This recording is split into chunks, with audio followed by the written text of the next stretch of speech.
Hello, Todd. How are you doing today? Very good. Thank you, Ash. How are you? I am good. Thank you so much. Just a couple of days back, we had our intro call. Are you feeling better now? Is your neck okay? Yeah, feeling better. About 3 weeks out of surgery, getting better. Getting better. Yeah. I wish you get better soon. So before we start, Todd, would you like to share? Do you follow a motivational quote, something that motivates, inspires you? You would like to share with our audience? Sure. Yeah, I love motivational quotes. One of my favorites is the Jack Welch quote, "Change before you have to," which is a lot about what we're going to talk about today. So it's a very proactive approach to attacking stagnation. And that has always really motivated me. Awesome. That's the perfect start for an episode for founders. Founders are usually struggling with procrastination, motivation, and these kind of soft but tangible assets and issues. So Todd, let's do something different then. Let's imagine that we are in a room full of ambitious founders, early stage builders. No one knows your name and no one knows where you come from. And you've got a few minutes to introduce yourself, tell your story. And you got the mic, you got the stage. What would you say to our listeners, to the founders, so that they can stick with us for the next 1 hour? Wonderful. So my name is Todd Hagopian. I'm a turnaround expert and author and speaker. I have not only written about these things, but I have done these things. So I've structured 4 different turnarounds in both corporate Fortune 500 companies as well as my own small companies. In addition, I'm a founder. So I have a $4 million startup that's been valued recently. Founder and chairman of that startup. So I have sold over $3 billion worth of product. I've written over 1,000 pages on business transformation, specifically how to declare war on stagnation. I have over 100,000 followers out there that I talk to on this topic regularly. And I'm really excited to share some of these frameworks that we've built inside of the books that we've written. Definitely. Todd, before we actually get into the framework you're known for, could you share a bit about how you developed your approach to productivity and performance? I am bipolar, and I went through undiagnosed. So I was flying high and just kind of moving up the chain. These bipolar hypomanic, which we'll talk about, kind of tendencies that a lot of founders actually have or exhibit in some form or fashion, if not full on. And so I was doing well, but every time something good happened, I kind of hit a wall and something bad would happen. And I did a lot of self-sabotage, finally went in and got diagnosed. And the doctor gave me these pills and they worked so well, man, Ash. They worked great, right? Everything was fixed except that I completely lost my business edge. 100% of what I was known for was just gone. It flattened me right out, took away the hypomania. And I really had to decide, did I want sanity versus success? You know what I mean? And I was like, man, I do not want to get off these pills because I'm finally feeling good. My family's happy, like everything's working. So I decided to try to hack the system a little bit, hack my brain and weaponize the wiring and figure out if I could systematize the hypomanic management tendencies that I had before. And I was able to do that. And after 4 turnarounds, actually after about the 3rd turnaround, I hit about the 13-month mark in the turnaround and realized I hadn't done something from the first turnaround. And I was like, wow, how did I forget that? So I started to write it all down, package it up, all the different tools that I had started to put together and put them all in place in the 4th turnaround. And it just went fantastic. And I said, you know what? I've been teaching my second in commands. I've been teaching my lieutenants these ways to kind of manage hypomanically without them ever knowing. I was in the closet from a bipolar standpoint, right? Nobody knew what was going on. And I was like, I think I can teach this to people. I think it's valuable. We all read the same 20 management books, right? You're not going to get differentiated results if you all manage the exact same way. And I decided to start telling my story and put it in a few books and come out with exactly how to systematize this so that people who have a normal brain can actually utilize some of these hypomanic management systems and do things differently than their competitors. Indeed.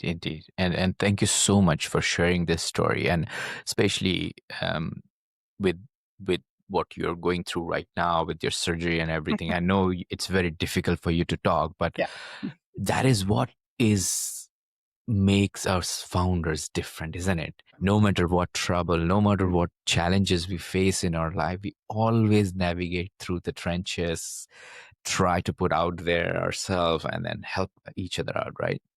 So Todd, when people hear the terms like explosive productivity or Mhm. continuous improvement, they often think of a hustle culture.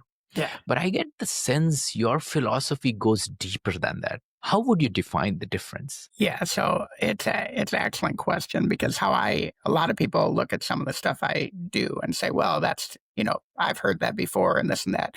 The idea behind the hypomanic toolbox is you take a more extreme view and you focus it real hard, and we'll talk about a little bit about that. But the idea behind it is you. Sorry, say the question one more time. Yeah, I'll repeat it one Yeah. more time. So Oh,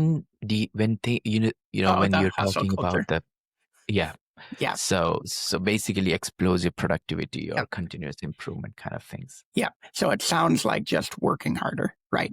But there's so much in the focus aspect of it. So, for example, like the Karelin method of explosive productivity, it's a real good one to talk about at the beginning. Is essentially a lot of people know this equation, right? We all talk about it as founders: activity times efficiency equals results, right? And this is that Mm, hustle mm, culture mentality. If I work harder, and I'm more efficient, my results will be much more. So if I work 20% more hours and I'm 20% more efficient, I should get about 44% better results, right?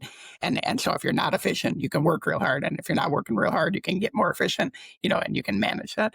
The Karelin method takes it one step further and times focus. And we'll talk through that. So it's activity times efficiency times focus. And you can get activity by working hard or working more hours, right? You can get efficiency by automating, systematizing, using AI, outsourcing, or eliminating things. The focus is really what's important, is what people don't do. So you have 100 things to do every week. You're going to spend, half hour to 2 hours on each of them, right? The Karelin method says we're going to look at it from a Pareto principle standpoint. So the 20% activities that drive 80% of your results, but we're going to go one step further and we're going to do the 80-20 squared. And there's about 4% of your activities that'll drive about 64% of your results. And you as a founder are going to spend all of your time on that 4%. And what I So tell people, good. let me stop you there Yep. then, because I think there's a lot of listeners right now who might not actually understand Okay. what Karelian method is. So let's start with the Karelian method. What exactly it Yeah. is, what makes it explosive compared to the conventional productivity systems? Yep. So quick fun story.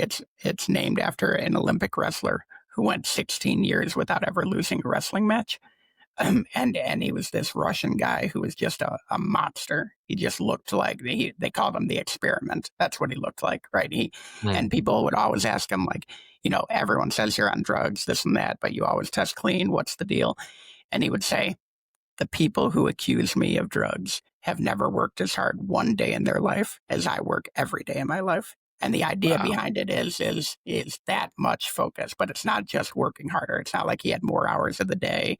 You know what I mean? It was that every single exercise that he did was built towards something that would help him on the wrestling mat, right? He didn't do regular bench press because you never do that in wrestling. He didn't do, push-ups because you never do that in wrestling. It was always a certain kind of push up that would allow him to build that muscle that he's going to need in the match. You know what I mean? And Mm. so that's the focus part of this, is really getting down to your calendar doesn't lie. We're all busy. We've all got meetings all day long. If you spend 40% of your time on stuff that does not drive profitability, then you're going to be 40% less profitable. If I spend 100% of my time on the 4% of things that are driving 64% of my profitability, I am going to be 600% more profitable than you if you're only doing 1 to 2 hours a week on each of those really important things and still spending 1 to 2 hours a week on all the other stuff. And so the quote we always use is, poor people add, rich people multiply, and billionaires Mm. subtract. And it's about taking away from your day so that you can focus all of your energy on just the most important stuff. How do you figure out what are the most important stuff? Because I think that this is golden nugget for founders, because mostly what happens, I'll tell you my own experience. Mostly when I'm sitting on my computer, the first thing I have to do is I have to churn through all of my emails. Who's contacting me? Who's trying to reach out? All the meetings on the day. And then I have these priorities like, okay, I have to, update my card details for the subscription. I have to release this particular feature. I have to do this, that. And then at the end comes the marketing part, creating the content for my top of the funnel, which is usually I delay. But that is actually very important because that actually brings people in. So Yep. how do you figure out and motivate Mhm. yourself to do that? Yep. It's funny that you mentioned email because it's the example I usually use if I'm ever in a meeting. And remember, I'm in corporate America, so it's a little different right now. But if I pull up my calendar and people are like, "You have 18,000 unread emails," and I say, so I'm either the most lazy person in the company or I'm the most productive. And I say I'm the most productive because I will not even read an email if it's outside of my 4%. People know Mm, better than to even send me that stuff if they want me to read it. It's usually just so you know, this is what I'm doing. If it's outside of my 4%, I don't even read it. So I'm reading 12% of my emails a day. You know, so how do you do it? It kind of goes to the next thing in the system, which is the 80-20 matrix of profitability. And you really start figuring out your customer and product combinations. It's a little bit tough with founders, so I'll tend to put it into a founder's world, but customer product combination. So you list all your customers out by revenue, you list all your products out by revenue. This top right left corner, sorry, is going to be your highest volume customers and your highest volume products. Those are the ones you have to bear hug. That's where all your profitability is coming from. And so it's a super view of the 80-20 and how do you get your top 20% driving the most revenue. Then you've got this bottom quadrant, which is your low volume products and your low volume customers. Typically, these guys want something custom. It's something that you're building just for them and hoping that maybe you'll sell it to somebody else someday, or you're just doing it for the money because the opportunity came, right? We're all founders. That happens all the time. Like, well, if you did this, I'd pay you for it, and we got 5 minutes, so we go and do it, right? And it turns into 5 hours or 5 weeks and this and that. That bottom right, low volume, low revenue customer is where all the complexity in your entire day exists. mm, And you're never getting paid for it. Whenever I do these quadrants out, that's where you're actually losing money, time and money. And so how do you focus? You have to quadrant out your customers and your products, and you can do this with activities too. This is where it comes back to founders. If you are pre-revenue or you are early revenue, you can do this with activities as well, and kind of look at like your marketing, for example. That could pay 3 years of dividends depending on what kind of marketing. So let's talk about that for a minute. Your Twitter tweets might last you an hour. They might have an hour lifespan. Your website SEO or your YouTube might have 3 to 4 years of runway, right? mm, So even inside of your activities, how much time should you be spending on Twitter that is going to be gone and no one's going to see that tweet again after 2 weeks? You know what I mean? And how much time should you be spending on YouTube? If you had 1,000 YouTube videos out there, instead of spending 2 hours a day on Twitter, you could get to 1,000 YouTube videos pretty quick if you didn't spend 2 hours on Twitter. You know what I mean? So just mm. being able to figure out exactly where the ROI is going to come from in each activity allows you to start quadranting these. And then over here, you want to kind of think about if it's low volume stuff for your good customers, so they want it, but it wastes your time. That's where you look at systematizing, automating, using AI, outsourcing, or just flat out killing it and explaining to the customer they're going to be better off in one of these high volume activities. And you try and push everything towards the activities that are helping you make the most money, but also solving the biggest problems for the biggest customers. It's so much easier to sell more to your largest customers than it is to build a complex product just to bring on a new customer who may or may not ever become big. Definitely. And that is so precise because you have articulated it with numbers, percentage, which can like literally opens up the Yep. eyes for the founders. So thank Yeah. you so much for that, Todd. Um, we have talked about how it works. We have talked about how you figure out where to focus things, right? But we are humans. It doesn't work in our brain. And that is the biggest fight we are fighting, isn't it? To fight with our own brain, ourself, right? Let's say you understand that the left top corner is what your primary goal is. You know that you have to work on your YouTube video. You know you have to generate more leads, to book meetings. And then when you book meetings, then only you can generate more revenue, right? And then obviously the profit. But that's not what you do. What you do is you keep working on the product which you want to sell to the person whom you should be selling the leads or the leads coming from. And you back of your mind, I have to do that. I have to create these 1,000 YouTube videos. Yep. And I'll start it at 12 noon. And then 12 noon passes. I'll start it in 4 p.m. I'll start it at 9 p.m. Yep. And it never starts. How do you fight with that? How do you come up with something, tangible tool or trigger or a mother with a stick? Yeah.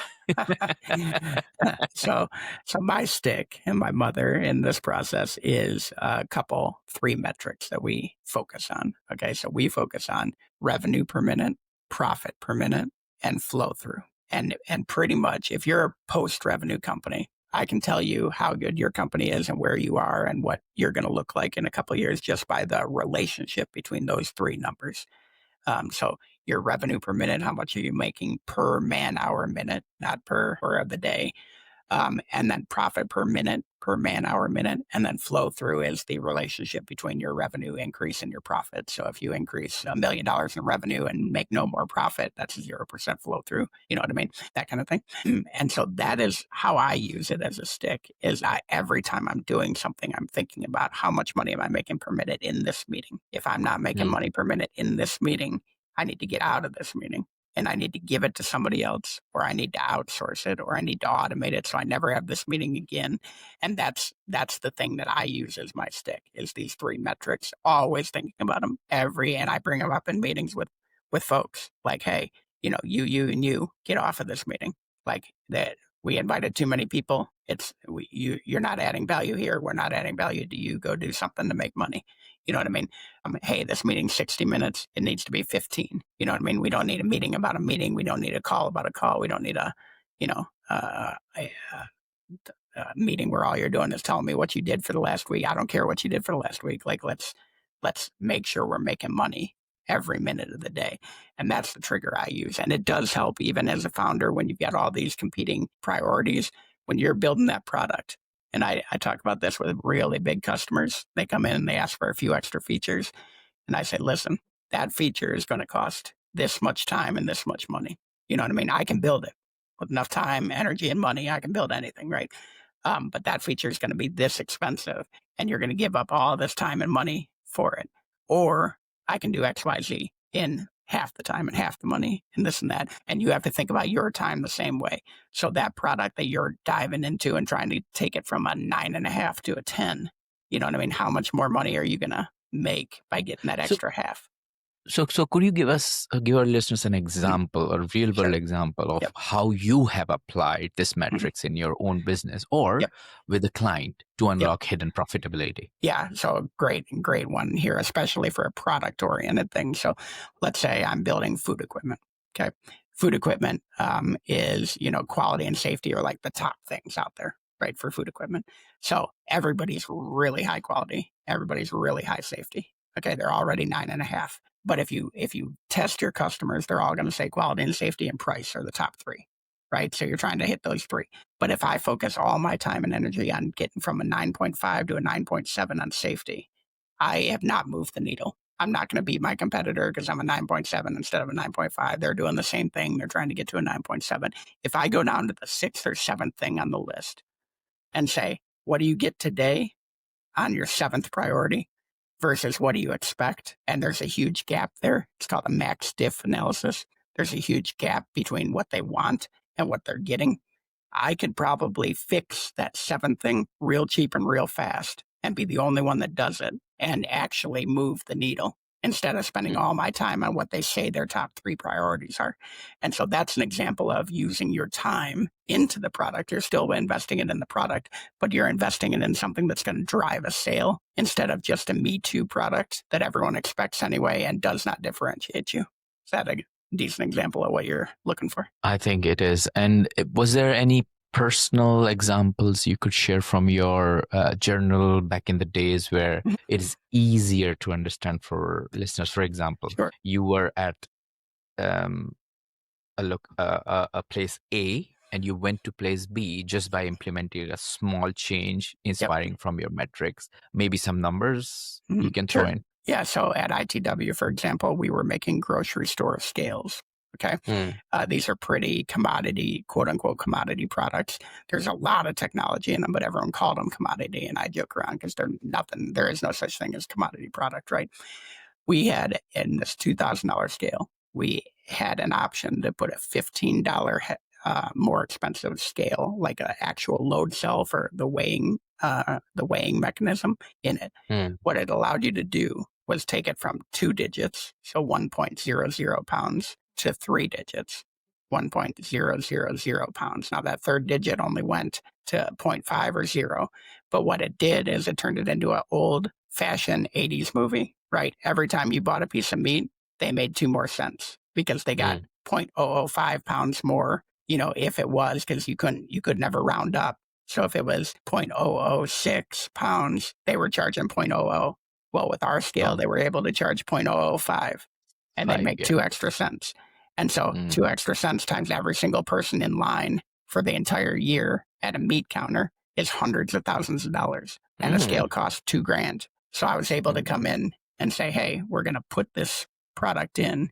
So instead of taking it out, this was actually caught during a VAVE exercise, value engineering, trying to take cost out. And it was one of the big things like, hey, we can get $15 out. And I was like, what does that $15 do? And they told me. I'm like, no. Like, this is a huge, huge opportunity. And so we built a calculator. We came up with the presentation. We took it to the customer to see if we could sell this. And it turned into, instead of selling $2,000 scales when a scale broke, we actually started selling 1,000 scale rollouts because we could show how much you would make if you bought $2 million worth of scales at a time and just changed out your whole fleet. And so we took that company from 42 million a year to 67 million a year, $6 million of profitability to over 15. It was pretty wild, and it was all based on something that was already in the scale that people just hadn't thought about how that could be used and how that could be sold. That makes sense. That is fantastic, Todd. I love this example because that actually gives you the understanding of how a small change in your business could impact the whole business so it's so much bigger scale, right? And it also gives founders this reasonable idea that if they find themselves in something similar in future, in similar situations, how great it is to follow this framework of yours and potentially implement it and figure out, what verticals in their business they could improve a little bit so that they can improve their overall revenue. That's great. So let's move on to the 3A method, which you have mentioned. What does 3A stands for, and how did you come up with this framework? Yeah, so 3A is the 3 stages, and I'm going to blank on it, of course, on the it's apprehend, analyze, and something along the lines of execute. But I'm missing the third A right now. I'll think of it. But basically, it is a continuous improvement methodology that allows you to do a couple of things. One, you don't overload your key people, which is key in a small founder situation. Two, you get a whole lot of small projects done instead of really big projects. And then 3, you're spreading out the work and everyone's getting involved and you're getting a lot of good ideas. So how this works is you do 6-week projects, 2 weeks to apprehend, 2 weeks to analyze, 2 weeks to whatever the execute is. And you have 6 people on a team. They're going for 6 weeks. And it's just 1 or 2 hours a week. And nobody's on more than 1 at a time, but you have 6 going at a time if you have a big enough team. I do. You may not, so you do it how you can do it. But the way we do it is 6 weeks, 6 at a time. So you end up coming out with 1 a week, essentially. And what we're doing is we're taking one thing and trying to fix it instead of saying, I'm going to reduce lead time 6 months. That's going to be my big continuous improvement project this year. We would say, okay, we are going to take 1 week out of the electrical portion of the lead time. And we dive in and figure out how to take 1 week out. And then as that thing happens, we might see 4 or 5 different ideas pop up, but we're like, nope, we're solely focused on this. Okay. You knock out a few of those. And the fifth one, by the time you get to the fifth one, it's actually different than what you thought it would have been had you started, mapping these out, because the theory constraints, different bottlenecks get knocked down and new ones pop up that you never knew existed. So what you end up doing is you get one at a time, one at a time, one at a time all year long. You make 52 of these small improvements and your P&L will just dramatically change. And on top of that, you didn't have these 5 major projects that you took your 3 best guys and put them on all 5 projects. So now they're spending 18 hours a week doing not their job, right? And your best Mm. guys are in important jobs. So you want them to spend 90% of their time on that, right? And then 3 out of the 5 projects didn't work anyway, and you only got 2. And by the way, neither of them got implemented this year. They just got finished this year. So you got 0 P&L impact, right? Mm. Whereas the 52 small ones are all embedded into the P&L. And it's crazy how this works. You end up looking at your monthly town hall P&Ls and you're putting them up there, and the P&L is just changing dramatically, and you can't even point to it because you have so many small improvements in there that are all giving you Mm. a quarter point here and 0.3 points there. And it's just changing your business dramatically, really slowly, but really fast, if that makes sense. No, it does. It does. And from listening to you, I feel that you call yourself a productivity guru or productivity person or productivity ninja, but you are actually a mathematical ninja. You understand the numbers so well that you articulate it, because that's what so when God gives you this superpower, that means you hacked it basically. Yep. You understood the numbers so deeply that you kind of created this particular formula, and you always follow it so that it actually brings you the result. And of all these 3 methods we have discussed, Carlene 80/20 metrics and the 3A, Yep. which one do you think makes the biggest immediate impact when Mhm. applied correctly? For sure, for founders, for sure, it's the Corellin method, because it's all Mhm. about how you're spending your time. And there's Mm. so many things you can go after. In my group that I founded, now I'm the chairman of, because I handed everything off as I took on this new role. But in that group, like, we had so many times where people came to us and said, "Oh, if you could go out and find this kind of, it's an oil Bitcoin company, right?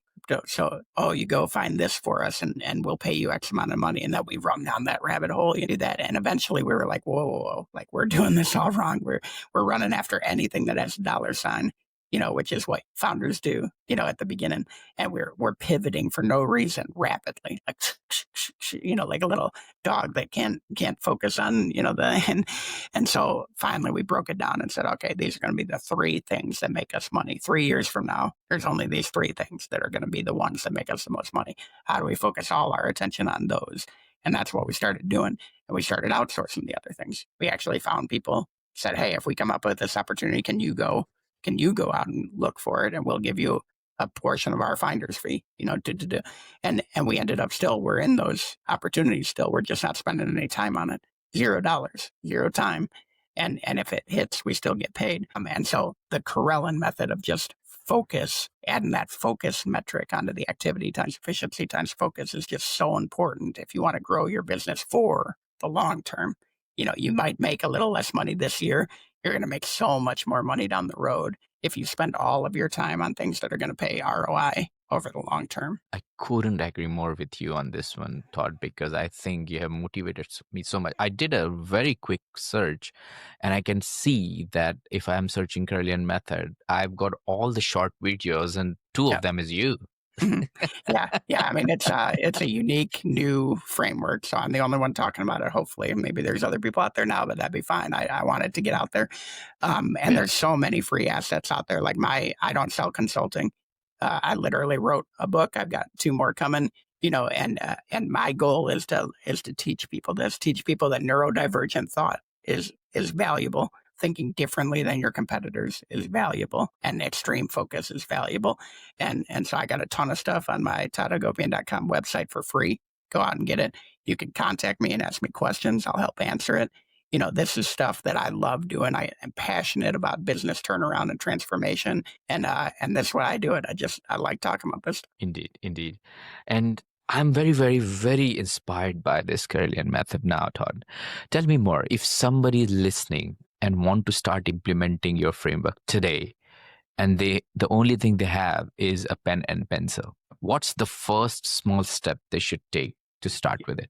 Yep. So the easiest way to start, and this is what I did when I was at Whirlpool, and I had a manager who actually told me this, and this is how it all got started. He said, write down the 10 things that you're going to do every day, right? And so on my board, I'd have these 10 things that I had to get done, checklist. And then one day he came by and he said, cross out the bottom 7 and just don't do them for a whole week and see if anybody cares. And nobody did.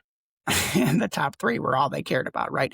And so I spent all my time on the top 3, and the products of that got better, right? The top 3 ended up getting done better and more complete. And then the other 7 just never mattered to anybody. So I would write down all the things you do. And it's the easiest way to do it. Like I said, your calendar doesn't lie. The easiest way to do it is to look back a month and just write every single thing that you did on the calendar, and then think about all the other things that you did that weren't on the calendar, and just start ranking them: short, medium, long, 1 year, 3 year, 5 year. We talk a lot about this 9 box of goals: organic growth, margin growth, and new product development, right? 1 year, 3 year, and 5 year. And you should make that 9 box and have goals for each of them. What's my 1 year organic growth? What's my 5 year organic growth? 1 year new product development, 3 year new product development. And every single thing you do should tie directly to one of those 9 boxes all the time. If it doesn't, you're working on something outside of your 9 box. And that 9 box is so important because it literally is going to pay your bills. And so you can connect a lot of things to those 9 boxes. They're not always going to be a direct like A to A, but working on this is going to help my 3 year, margin growth. At least then you know why you're doing it. And you know for sure that it's attached to your long-term vision for the company. Definitely. That is so clear and concise, in my opinion, that if somebody follows it, they will be able to achieve the results they want. I was listening to a pod the other day where the guest was asked this question, like she is a multimillionaire, exited from multiple startups, and the host asked her, what would you do if you want to make $1 million in next, I don't know, 6 months or something? That was the time frame. And she said, literally going on social media, filtering on the viral videos, which are the viral video in the niche she is working, is going viral, replicate them on the same social medias, gain more and more traction, build the product in the parallel, and sell it to the people. That was the suggestion she gave. It is so simple on the face value that it looks like, oh, well, everybody knows that, then why people are not doing it? It's the doing part. It's the execution part, which is the tough part, right? Yep. And that's why you have to spend so much time on execution. Founders, we love to think we're the smartest guys in the room. We all love coming up with new products and new solutions and this and that. And you have to set aside time for thinking, but really need execution first mentality. So every meeting needs to be an execution meeting, not a brainstorming meeting. What are we going to get done at the end of this meeting? What are we going to get done in the middle of this meeting? What decisions are we making today? Not deciding to have a meeting about a meeting and come up with our decisions 3 months later. We talk about decision dictatorship, and it's not a collaboration kills businesses. Okay. You have to have somebody in charge of every decision. Doesn't have to be the same guy. It's not top down Jack Welch. There's ways to put other people in charge of each decision, but there's got to be one guy, and you have to empower them and make sure that they're driving to a decision in every meeting. And so those are the kinds of things. But to your point, like the easiest thing to do is to go out there and look at trends and figure out if you have a solution for those trends. And I would go one step further and not try to find a solution for the trend, but I would keep looking through all the trends until you got one, that's already there, because you do in your head, you do on your NPD roadmap, you do. It might be that the next 3 things you were going to launch aren't on that list, but the 4th one is. So pull that 4th one forward. You know what I mean? But don't try and recreate the wheel. Like, you've got it already. You founders, you founded it for a reason. There's a need out there. Like, find the one that fits and then pull that one forward and focus on that first. Let the market tell you. Magnificent obsession with the customer. magnificent obsession with the competitor. That has to be like deeply, deeply rooted. You need to find out what the customer is saying right this second, and then think about what they're going to be saying in 3 years. Definitely, definitely. Todd, thank you so much for sharing this with our audience today. We also have one more last section in our pod, which is called the quickfire round. We got 6 quickfire questions for you. At Sure. any stage, if you don't want to answer one of them, just give me a skip and then we can No move on problem. to the next Yep. one. You ready? Yep. Great. What are the top 3 strategies to generate leads in 2026? Because we are heading towards 2026 now. Yeah, I would say figuring out how other people are doing it, and that information's never been more prevalent with AI. So you can figure out how other people are doing it successfully. I would say social media, but the right kind of social media. So we've talked about the evergreen social media, which is more of the YouTube and the website type methodology, and then getting on the road. Like there are times when you just need to talk to customers. This is where that customer obsession comes from. Talk to customers, even the ones that aren't buying from you, and they will tell you what they do and don't like about their competitors. And then that will lead you into conversations about purchasing. Awesome. What book would you recommend to our audience and why? 100% The Goal by Eliyahu Goldratt. That's called The Goal. It's business fiction. It was actually the one that inspired my book. That's business fiction. I love reading that once a year. Just operationally and focus wise, it's the best book on the market. Who's the writer again? It's Eliyahu Goldratt. It's The Goal. Okay, I'll just note it down and put Yep. it into my reading Sure. list because right Yep. now I'm going through the Investable Entrepreneur myself. Wonderful. And then Yep. once that's done, I'll Yep. potentially move into this one. Yeah. Okay, great. So next question. What one attribute or characteristic in your mind of a successful founder? Yeah, I mean, somebody who gets excited about pivoting, right? So we're all going to pivot. It's going to happen. Your first idea is not your last idea.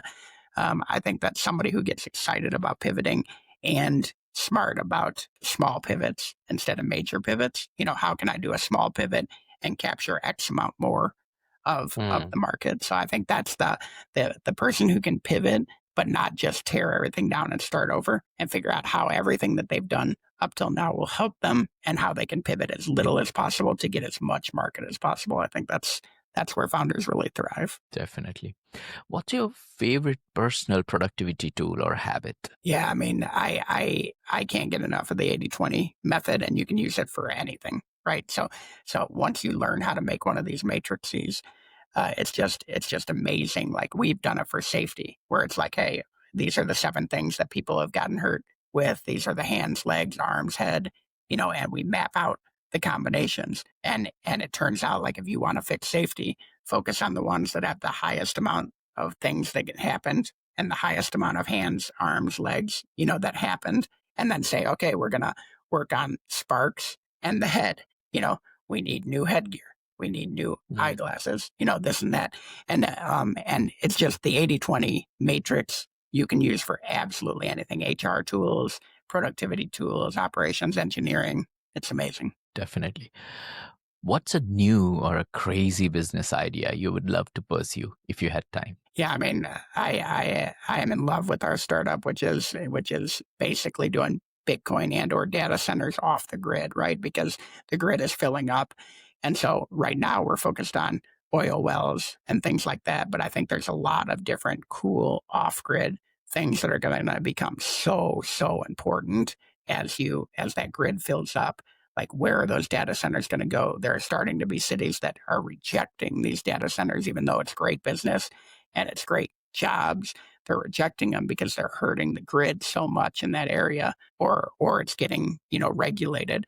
Well, once you go off grid, there's a lot less regulations and there's a lot of ways to do it. I'm just overly passionate about how are we going to keep up with data and Bitcoin, but data primarily in the future. And I think there's just a lot of money to be made out there. You, me, everybody on this podcast can all make money and not even compete with each other just because there's so much need for data out there that we can go out and find it. Yeah, I think this particular idea would need one more episode for Yeah, us to be sitting and down and anytime discussing you about it, want, right? I would love Yeah. chatting about the company. I mean, it's such an exciting, and we've gone through so many pivots. It's almost hilarious because I'm so good when I'm running a big business, and it took me a while to get back to it. When I was doing this one, it took me a while, and it's just interesting 100%. to see the Yeah. dichotomy. Where when it's your own, it's real hard to do, like you said. And we finally got there, and we're finally doing it. So. Perfect. Perfect. What's an interesting or fun fact about you personally that most people don't know? Yeah, so I have 4 kids, 4 cats, 4 dogs. So we have a really Yeah, busy house. 444. Yeah, it's. I think that's probably the most interesting thing because of those 12, I have basically no other time to do anything else. So, Gotcha. Gotcha. that's a lot of yeah, commitment. yeah. So kudos to that. Todd, thank you so much for joining me and sharing your story and packing all these wisdomful thoughts of yours and the frameworks and the impact of these kind of frameworks if founders utilize them into their life.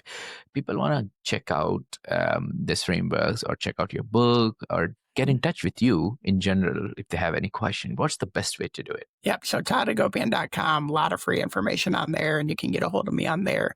And then The Unfair Advantage, Weaponizing the Hypomanic Toolbox by Todd Hagopian is pre-order on Amazon. It'll be open to order here shortly. So jump on there. But anytime you have a question, just reach out. I got a lot of free stuff on there. I can point you in the right direction, or we can just have a chat. Awesome.